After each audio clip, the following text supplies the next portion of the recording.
Penguin Random House Audio presents The Narrow Path, How the Subversive Way of Jesus Satisfies Our Souls. This is the author, Rich Villodas. For New Life Fellowship, it's a joy to be on the narrow path with you. Enter through the narrow gate, for wide is the gate and broad is the road that leads to destruction, and many enter through it. But small is the gate, and narrow the road that leads to life, and only a few find it. Matthew 7:13-14. Introduction. I have come to love the world of Harry Potter. For those of you who don't share this sentiment, please don't close this book. One of my favorite scenes is from Harry Potter and the Goblet of Fire.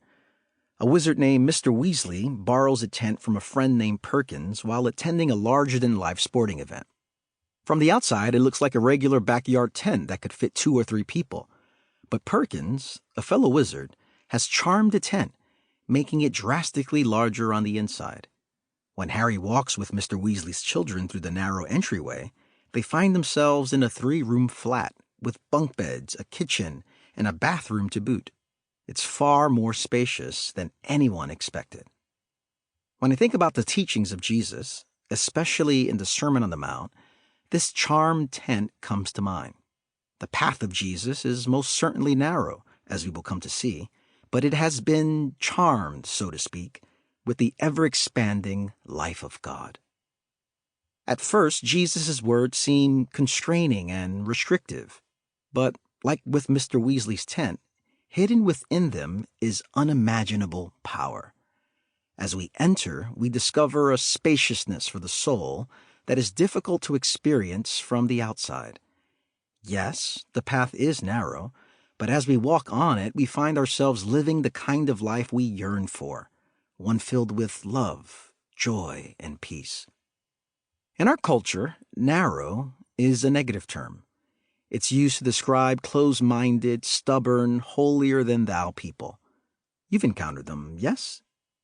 Maybe you've seen them shouting at people at the local park who are holding picket signs that have John 3:16 on them.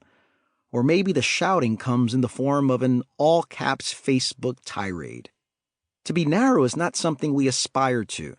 It's a characteristic to avoid. Not so with Jesus. Please hear me out. The narrow way of Jesus gets to the core of what it means to be human, what it means to love well. It focuses our energy on what truly leads to the good life, a spacious kind of existence that makes room for God and others. Admittedly, the narrow path is rarely taken because it demands much of us. As the renowned German theologian Dietrich Bonhoeffer said, when Christ calls a man, he bids him come and die. But you and I also understand something intuitively. Things that matter most never come easy. The greater the demand, the deeper the payoff. The greater the challenge, the more profound the joy when it is met. The higher the mountain, the deeper the satisfaction when it is summited. The more we die to ourselves and yield to Jesus, the more we come alive. This is the paradox of the Jesus way. Jesus wants you to experience the thrill and satisfaction of the narrow way. The question is, are you settling for less? This book aims to do 2 things. 1, remind you that Jesus' narrow path offers the life you truly desire. 2, help you stay on the path so you can experience the deep fulfillment Jesus alone offers. If there's one place in Scripture that explains the narrow path, it's the Sermon on the Mount, Jesus' most famous set of teachings in Matthew 5-7. For the duration of this book, we will unpack the major teachings of his sermon. Let's pause briefly to reorient ourselves to this well-known but often misunderstood message. The Sermon on the Mount. Eye for an eye, salt of the earth, light of the world. Let your yes be yes. Do not judge. Lead us not into temptation. Daily bread. If you survey the average person walking down a street and ask them if they've ever heard these phrases, Most will say yes. But if you ask where these phrases are found, you might hear crickets. All these words and phrases are found in the Sermon on the Mount, which is essentially the best TED Talk ever given. The great leaders, preachers, and poets of history have been shaped by this message, everyone from Gandhi to Martin Luther King Jr. Name any historic speech, and you'll find that Jesus' sermon outweighs them all. It's what the Declaration of Independence is to the United States, what Martin Luther King Jr.'s I Have a Dream speech was to the Civil Rights Movement, and then some. Everything that's been written or spoken pales in comparison to the soul-healing, world-changing, God-glorifying words of Jesus. Invitation and inventory. How you approach this sermon changes everything. If you see it as an instructional manual for salvation, every time you fail to live up to Jesus' words, you will question whether God is for you. Don't miss this.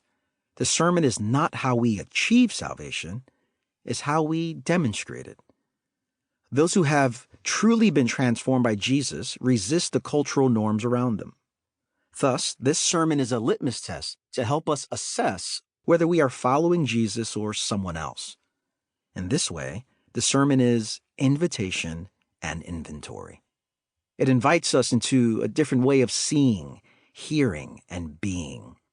We are called to confound, confront, and convert a world out of darkness and into the peace-giving, love-animating, joy-fulfilling reign of God. Not in our effort alone, but in the grace of God so generously poured out on us. This sermon also prompts us to take inventory of our thoughts, words, and actions to see if they align with Jesus' glorious vision. Consider some of the sermon's major themes. How can I forgive someone who hurt me? Am I serving God or money? Is trust or anxiety shaping my life? Can my word be taken at face value? Do I bless those who curse me? Do I have sexual integrity? As we examine these teachings, you might conclude that Jesus' path makes no sense. And you would be right. In the eyes of the world, Jesus' wisdom is nonsense, totally counterintuitive to cultural norms. But for those like me and billions of others who are weary of anchoring their lives in the unfulfilling promises of the surrounding culture, Jesus offers a better way, a narrow path, the life you and I desperately want but struggle to attain. Choosing the narrow path requires trusting that Jesus knows what's best for you, even when it conflicts with your assumptions and expectations. Like the prophet Isaiah once said, "For my thoughts are not your thoughts, neither are your ways my ways, declares the Lord. As the heavens are higher than the earth, so are my ways higher than your ways, and my thoughts than your thoughts." Isaiah 55, 8 and 9. The journey ahead. Unless we begin to take Jesus' words to our hearts and bodies, the faith we profess will not lead to the wholeness we desire. This book, then, is my attempt to narrow our vision once again, to help us set our lives in a particular direction, to strip off what has weighed us down, and to rediscover what it means to follow Jesus. We will explore ancient themes that show up every day of our lives. In the process, what we will discover is that the key to a fulfilling, vibrant life is found in a radical, narrow path, one that is not usually taken.